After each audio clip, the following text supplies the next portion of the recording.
James Monroe was born on April 28, 1758, in Westmont County, Virginia. He studied at Campbell Academy. He excelled at mathematics and Latin and was classmates with Chief Justice John Marshall. When he graduated, he enrolled at the College of William and Mary. Before James Monroe participated in the war, he was assisting the cause. He and some of his fellow classmates from the College of William and Mary helped loot an arsenal at the governor's palace. They were able to take 200 muskets and 300 swords that were donated to the Virginia militia.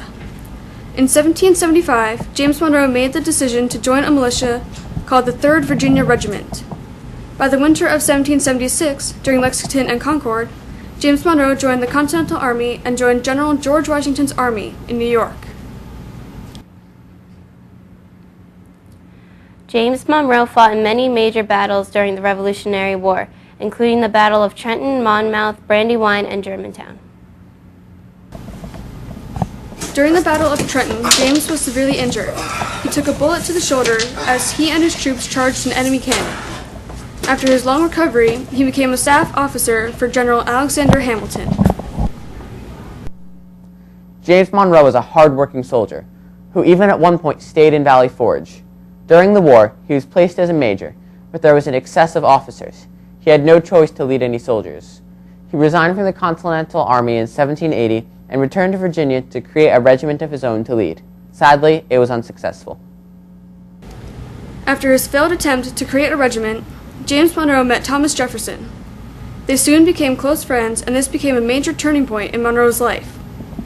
In 1782, Monroe entered the House of Burgesses from King George County. He began to study law with the help from his mentor Thomas Jefferson. Within a year, Monroe was elected as the Virginia delegate in the Continental Congress. James Monroe worked to strengthen the Articles of Confederation. He was opposed to the Constitution, opposing the large amounts of power given to the Senate and President. He was in favor for including the Bill of Rights in the Constitution. His term ended in 1786, and Monroe returned to Virginia. He did not return alone. He brought back his wife of 8 months.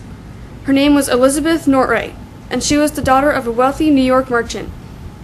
They moved to Fredericksburg, Virginia, where he had his 2 daughters, Eliza and Maria Hester. He lived in this town for 2 years and established a law office of his own. In 1789, they moved from Fredericksburg to a rural farmland in Albemarle County. This was Monroe's dream, to live near his best friend and mentor, Thomas Jefferson, who lived a few miles away. After the ratification of the Constitution, Monroe tried to challenge James Madison for the seat in the House of Representatives. Monroe lost by 300 votes to James Madison, but he was still given a seat in Senate in 1790. James Monroe worked closely with James Madison and Thomas Jefferson to oppose the Federalist policies that were being created. Out of this partnership came an alliance and friendship. In 1794, President George Washington sent James Monroe to Paris as a U.S. minister to France. Monroe's goal was to convince the French that the Americans were not favoring the British over the French.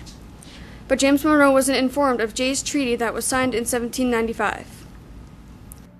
James Monroe wasn't informed of this treaty, and when he was, no one would give him details about it.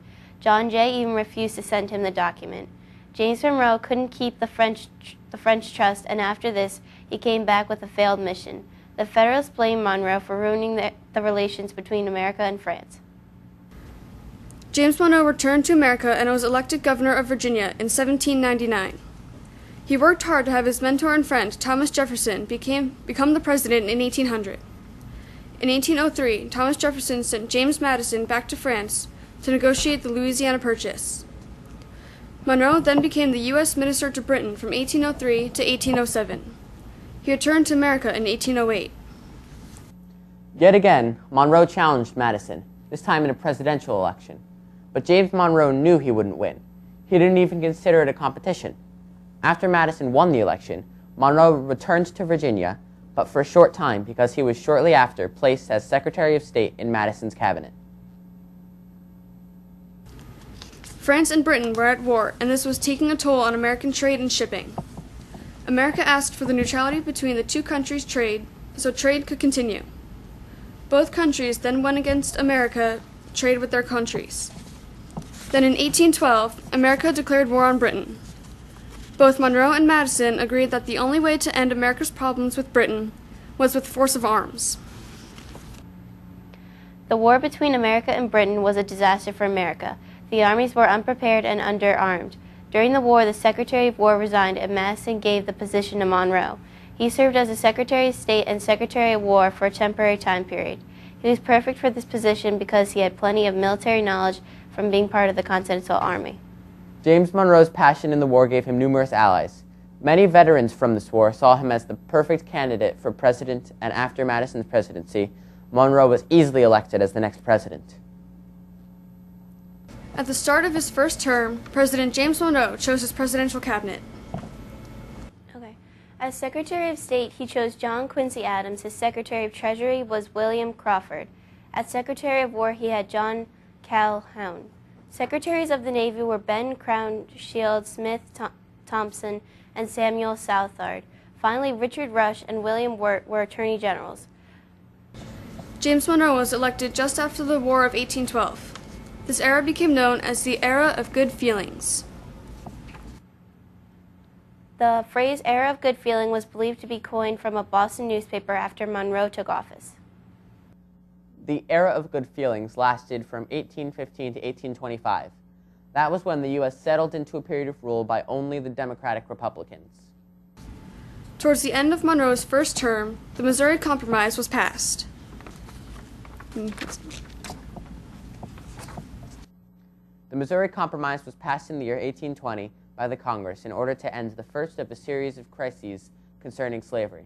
Before that, James Tallmadge of New York proposed an amendment forbidding slaves and bringing out emancipation of all slaves born in Missouri that was passed by the House in February 1819.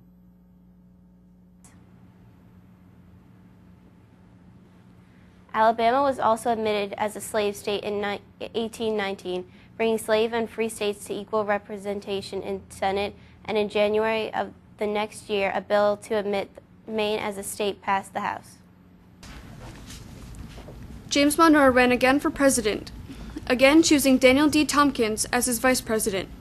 With little Federalist support, he was the obvious choice for the vote. Indeed, the opposing candidate, John Quincy Adams, only received one vote. The only reason the 1820 vote for James Monroe was not unanimous was because the one New Hampshire delegate did not believe that any president except Washington should be elected unanimously. There were very few Federalists remaining at this point, so it was clear that he, the Democratic Republican who had so successfully led the country through the era of good feelings, should be president. Monroe was certainly the people's choice president. However, unlike his first term, Monroe had difficulties during his second term. The era of good feelings was coming to an end, and Monroe's biggest test as president was closing in. America was a country at this point. Europe had gotten the message. However, Spain was not very happy with what was going on in Florida and South America. Several years earlier, Monroe had ordered Jackson to subdue Indian violence in Florida. The loose instructions were slightly misunderstood, however, and 2 Spanish forts were captured as well. This showed Spain just how vulnerable Florida was, and the pressure toppled, forcing Spain to give up the Florida territory. At the same time as all of this was going on, many countries in South America were claiming their own independence.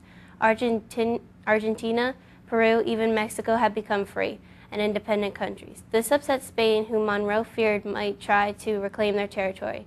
It even looked as if other European countries such as France might form an alliance to take South America and eventually Florida. Monroe and several other great political figures, including ex-presidents Jefferson and Madison, and Secretary of State John Quincy Adams, realized that something had to be done to prevent Florida from being reclaimed. So they compiled a document released December 1823 that later became known as the Monroe Doctrine. The Monroe Doctrine was essentially a warning document to Europeans. There were 4 main points. 1, that the Western Hemisphere, including North and South America, were not open for colonization. 2, that the political system of America was different than that of European countries. 3, that any attempts to settle on or reclaim land in the Western Hemisphere would be treated as a threat to national security, and that America would react as such. And 4, that America would not fight in any European wars. The Monroe Doctrine was specifically pointed towards France and Russia upon Adams' suggestion. The reasoning for this was because Britain had a similar policy, but Britain's policy was directed more towards Spain. As several of the document's main points were to separate the hemispheres, it seemed unwise to Adams to adopt a British policy at this time. Therefore, the Monroe Doctrine took an alternative route than that of the British hands-off policy. The Monroe Doctrine was a success, but not due to itself. Britain's similar policy was more successful due to its larger navy and European influence. Although Americans fully planned to enforce the Monroe Doctrine immediately, it was not until 1880, over 50 years later, that they held a large enough navy to do so. In addition, the new southern countries did not appreciate America's immediate help. The southern countries did not want to appear as weak and protected. They wanted to seem capable and independent, and the Monroe Doctrine was not helping this wish. Despite these mixed feelings, however, the Monroe Document was an overall success.